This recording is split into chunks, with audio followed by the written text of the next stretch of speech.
So what if I told you that the person you are just absolutely furious with right now, the one who completely wronged you, Oh, yeah, the one whose actions you keep replaying in your head on a lot. exactly that person. What if I told you that they are sleeping perfectly soundly tonight while your brain is actively punishing your own nervous system? It is wild to think about, really. It is. I mean, we walk around thinking our resentment is this like weapon that we're pointing at the people who cross us, holding them accountable. Right. But mathematically, physiologically, the only person taking the damage is you. It's the ultimate irony of human behavior, honestly. Yeah. We hold on to these grievances because it feels like self-preservation, but we are effectively drinking poison and, well, expecting the other person to suffer the consequences. Wow, that is a perfect way to put it. So, welcome to the deep dive, everyone. Today, we are tearing into this document that really strips away all the flowery, esoteric language around emotional regulation. It really gets right to the ruthless mechanics of how we process conflict. It does. It's this unassuming little text filed simply as 13e.docx. And for anyone listening who already knows the basic self-help platitudes, like you're supposed to let things go and take a deep breath, well, we are skipping the basics today. Totally. We are looking at the friction of execution. We want to understand the biological and psychological mechanisms that make letting go so insanely difficult, and how this document proposes we outsmart our own wiring. Right, because reading advice about inner peace is easy, right? Oh, for sure. But applying it when your heart rate is spiking and you feel entirely justified in your anger is a completely different ballgame. 100%. To really get in the right headspace for this, I want you to picture the visual backdrop of this text. Imagine a serene, completely minimalist room with soft lighting. Ooh, I like that. Yeah, just very calm. Because the goal today isn't just to read advice. We are trying to decode the psychology within these notes. Okay, let's unpack this, because the document opens with a premise that sounds simple but is actually incredibly hard to swallow. Very hard. It says true peace is not created by changing other people. It's created by transforming your own heart and mind. Which is not what we want to hear when we're mad. No, not at all. The text explicitly points out that hatred, anger, and resentment, well, they steal your happiness, they disturb your sleep, and they cloud your judgment. Right. But I want to zero in on this because it's so easy to just nod along to that. Yeah, in theory, it makes sense. Exactly. But in the real world, when someone undermines you at work or betrays your trust, anger doesn't feel like self-sabotage. No, it feels productive. Right. It feels like armor. So holding on to anger is basically like letting a burglar live rent-free. Yeah. In your mind, they are the ones actively stealing your sleep, your happiness, and your good judgment. That is a great analogy. Thanks. But I mean, it's so easy to say, don't be angry. But when someone wrongs you, anger feels like a natural defense mechanism. Why is it so hard for us to realize we are only hurting ourselves? Well, what's fascinating here is how the text breaks down the illusion of control. The illusion of control. Yeah. When we are wronged, we feel this sudden loss of agency. Anger is an evolutionary response.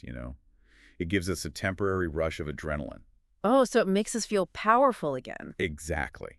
We operate under the false assumption that our anger is holding the other person accountable. Like we think, if I stay mad, it proves that what they did was unacceptable. Precisely. But the document systematically dismantles that logic. Look at the specific phrasing it uses. It says, anger prevents inner freedom. Prevents inner freedom. Right. The text isn't making a moral judgment about anger, like saying you're a bad person for being mad. It's making a utilitarian judgment. So it's basically just a terrible return on investment. Exactly. It's awful. The text emphasizes that the damage is entirely internal. When you are lying awake at 2 a.m., burning with resentment, your anger isn't touching the person who wronged you at all. They're fast asleep. Right. It is a localized assault on your own nervous system. Man, that is so true. I think a better way to visualize this, rather than thinking of anger as a weapon, is to think of it like keeping a dozen high-powered background apps running constantly on your phone. Oh, I love that. Like you think you're just storing the anger in the background to use later, but it is actively draining your battery. It's eating up your processing power. Yes, and the document explicitly says it clouds our judgment, which makes perfect biological sense. Right, because if your brain is dedicating massive cognitive resources to sustaining resentment, you literally have less bandwidth available. Less bandwidth to make sharp strategic decisions in the present. You are making yourself functionally less intelligent. Wow, functionally less intelligent, that's a highly accurate way to frame it. And that is exactly why the text insists that true peace requires transforming your own mind. Because if you tether your peace to the expectation that other people need to behave properly, you're in trouble. You are outsourcing your emotional stability to a wildly unpredictable market. You will never have peace because you can never, ever guarantee how others will act. Right. Which brings us to the actual execution of this. The hard part. Yeah, the really hard part. If we know that holding onto the anger is just draining our own battery, how do we force quit the app? Good question. Because the brain wants to stay mad, Yeah. the amygdala is firing. And the document gives us a specific protocol here, which centers around self-awareness. It does. It warns that becoming overly affected by others' words or actions is quite literally handing them control over our emotions. Handing over the remote control. Yeah. So the text outlines a 3-step intervention. Okay, what are the steps? Pause, look within, and ask why the behavior disturbed you. Ask why. Yeah. It claims this self-awareness is the foundational first step to emotional freedom. Okay, but here's where it gets really interesting. Let's stress test this a bit. Sure, let's do it. In the heat of the moment, the pause button is virtually impossible to find. Oh, absolutely. I mean, asking why when your blood is boiling feels like bringing a calculator to a knife fight. That's hilarious, but very true. So how do you actually execute this pause when your biology is screaming at you to react? The text says we hand over control of our emotions to other people. How does asking why this disturbed me take that control back? Well, if we connect this to the bigger picture, the friction you're describing is the shift from the amygdala, the reactive emotional center of the brain, to the prefrontal cortex. The logical, analytical center? Right. When someone attacks you, the amygdala just hijacks the system. The text is prescribing the pause and ask why method, not because it's a nice Zen thing to do, but because it is a cognitive override. Oh, I see. So you're forcing the brain to reroute the blood flow. Precisely. By asking a complex analytical question like, why exactly did this specific behavior disturb me? You are forcing the prefrontal cortex to turn on. You are breaking the biological momentum of the anger. Exactly. Furthermore, the text points out that when you are angry, 100% of your mental spotlight is shining on the other person. Oh, totally. You are entirely focused on what they did. Right. But when you ask why, you swing that spotlight back onto yourself. So you change the entire geometry of the conflict. Yes, exactly. Instead of being a passive victim of their behavior, you become an active investigator of your own triggers. Taking back control. So, for example, if someone makes a passive-aggressive comment in a meeting, instead of stewing on how unprofessional they are, you ask the question. Why did that disturb me? Right. Why did that disturb me? And the honest answer might be, because I already feel insecure about this project and their comment hit a nerve. Right. And notice what happens in that shift. What's that?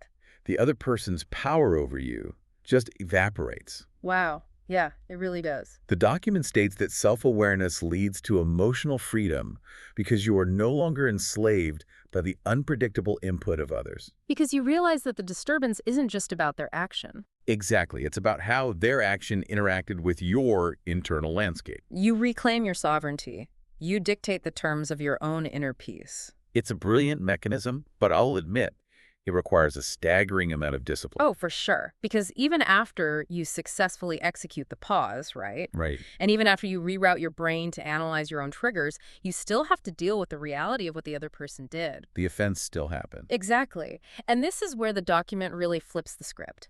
It moves from managing the immediate reaction to managing the long-term storage of the event. Yes, the long-term maintenance. It demands that we completely redefine love, compassion, and forgiveness. And this section of the text is challenging because it really confronts our cultural understanding of these concepts. It does. We're totally conditioned to view forgiveness as a concession, a white flag. Right, giving up. But the document explicitly categorizes love, compassion, and forgiveness as indicators of immense inner strength, not weakness. So what does this all mean? Let's break down forgiveness first, because the document draws a very hard line here. It does.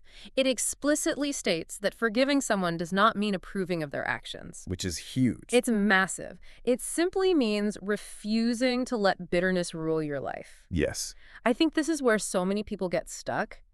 We view forgiveness as a transaction like they apologize, they show remorse, and in exchange, we give them forgiveness. We think withholding it punishes them. But going back to the core premise of the text, the bitterness only damages the host. Right. The document makes it clear that forgiving someone isn't a stamp of approval on their bad behavior.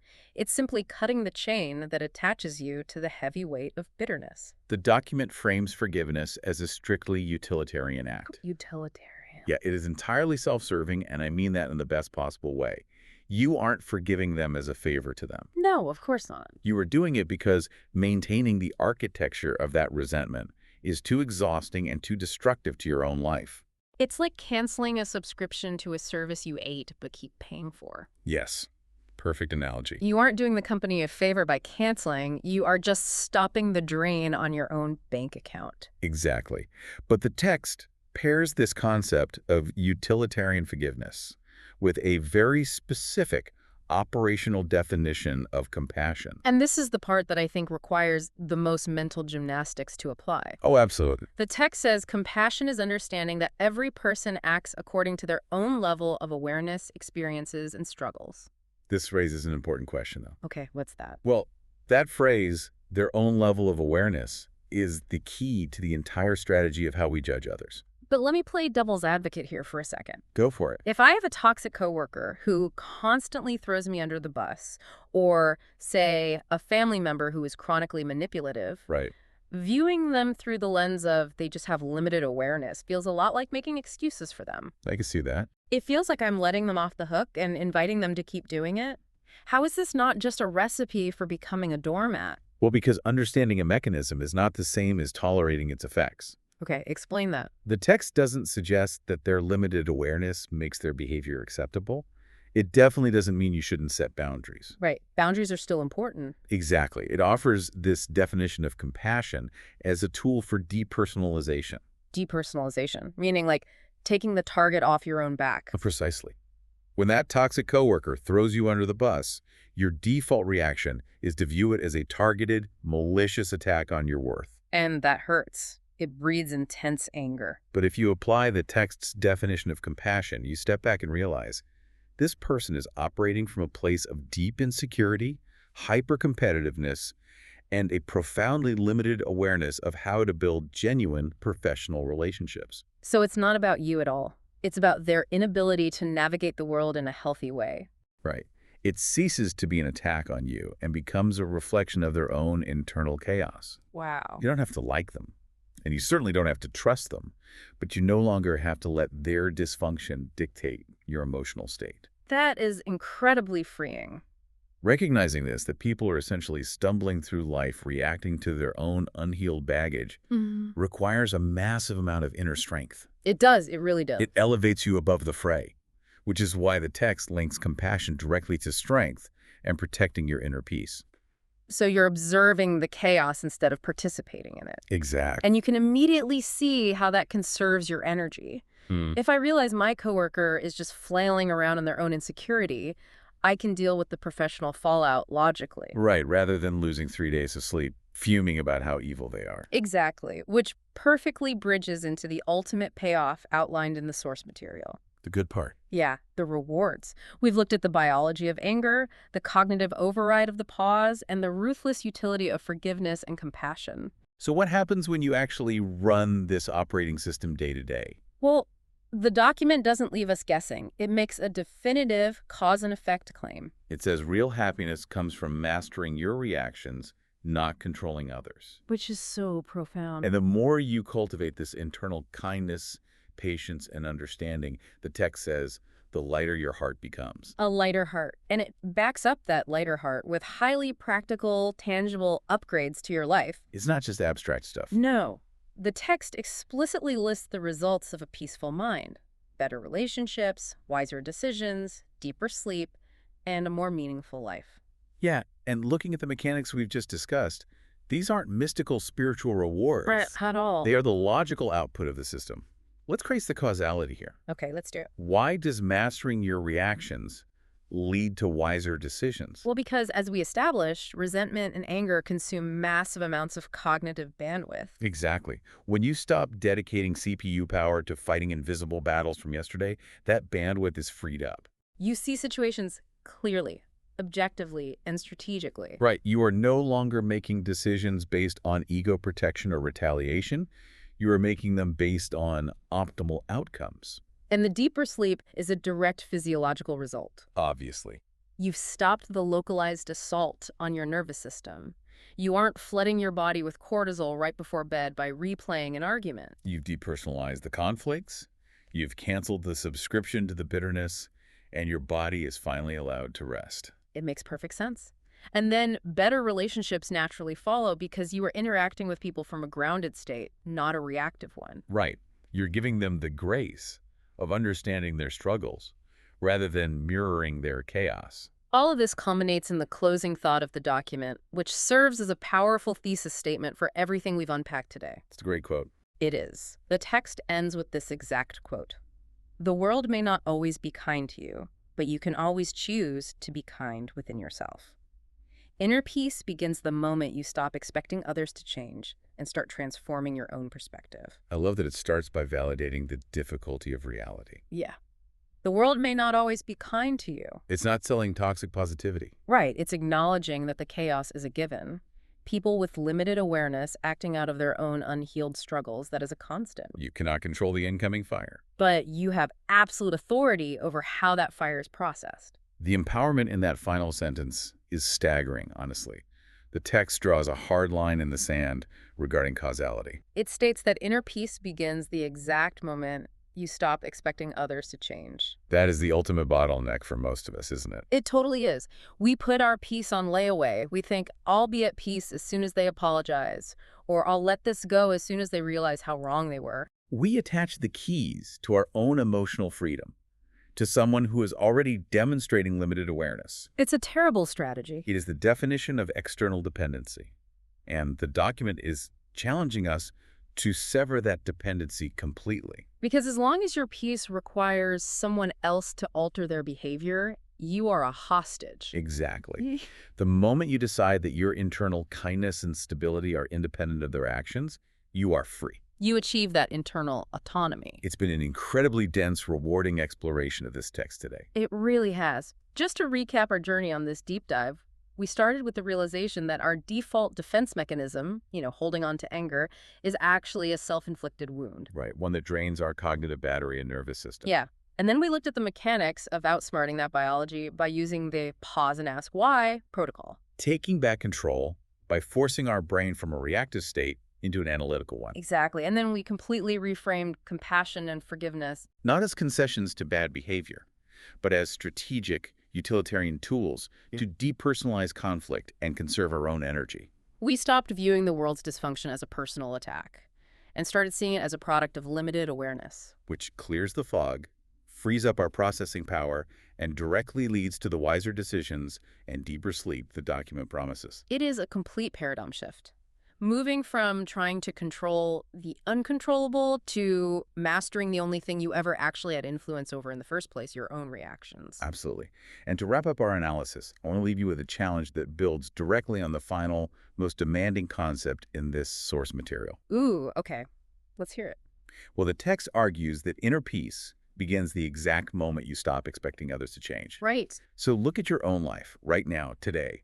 Who is the one person, or what are the one specific recurring situation where you are still exhausted because you are waiting for an external change? Wow. What happens if today you permanently drop that expectation and reclaim that bandwidth for yourself? That is exactly the question to carry forward. You can't control the chaos and you can't force clarity onto people operating with limited awareness. No, you can't.